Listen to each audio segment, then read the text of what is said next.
गोर लगे छी अहाँ सब गोटे के। हम राधा एकटा बहुत सुंदर भोला बाबा के कमरथुआ गीत सुनाबे छी।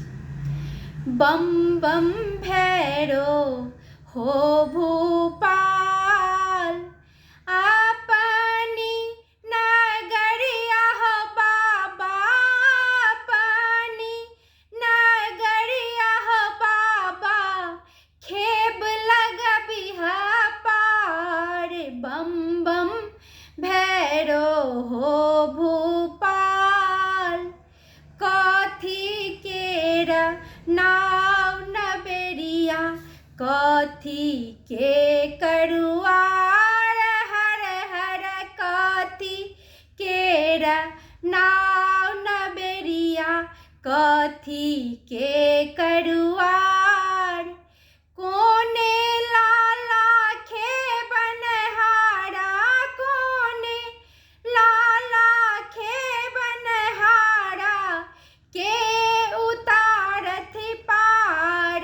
बम बम भैरो हो भूपाल, चानन काठ के नाव नबेरिया, रूपे के करुआर हर हर, चानन काठ के नाव नबेरिया, रूपे के करुआर।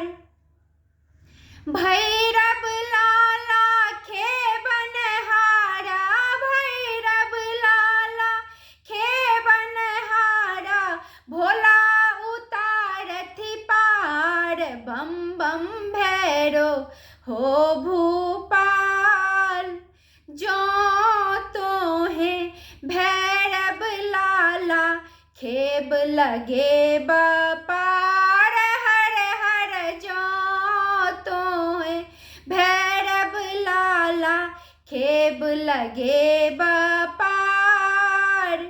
मोती चूर के लाडुआ हो, मोती चूर के लाडुआ, चढ़ायब प्रसाद।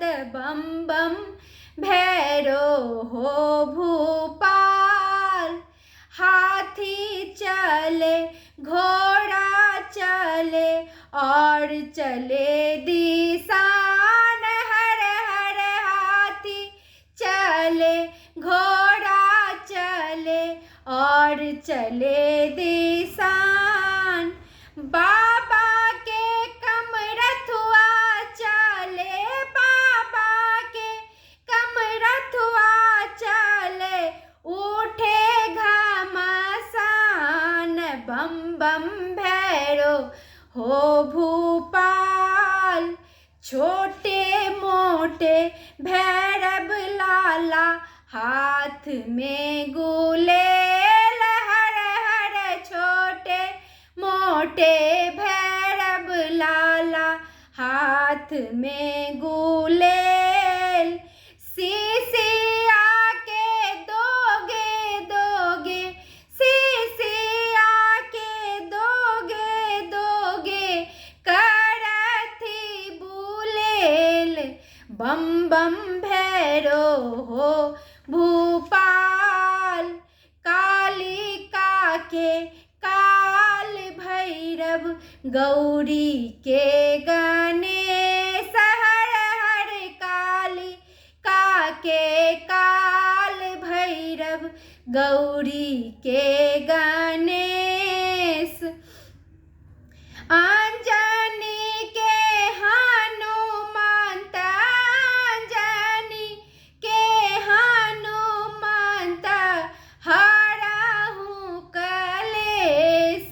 बम बम भैरो हो भूपाल, बम बम भैरो हो भूपाल, अपनी नगरिया हो बाबा, अपनी नगरिया हो बाबा, खेब लगबिहा पार। बम बम भैरो हो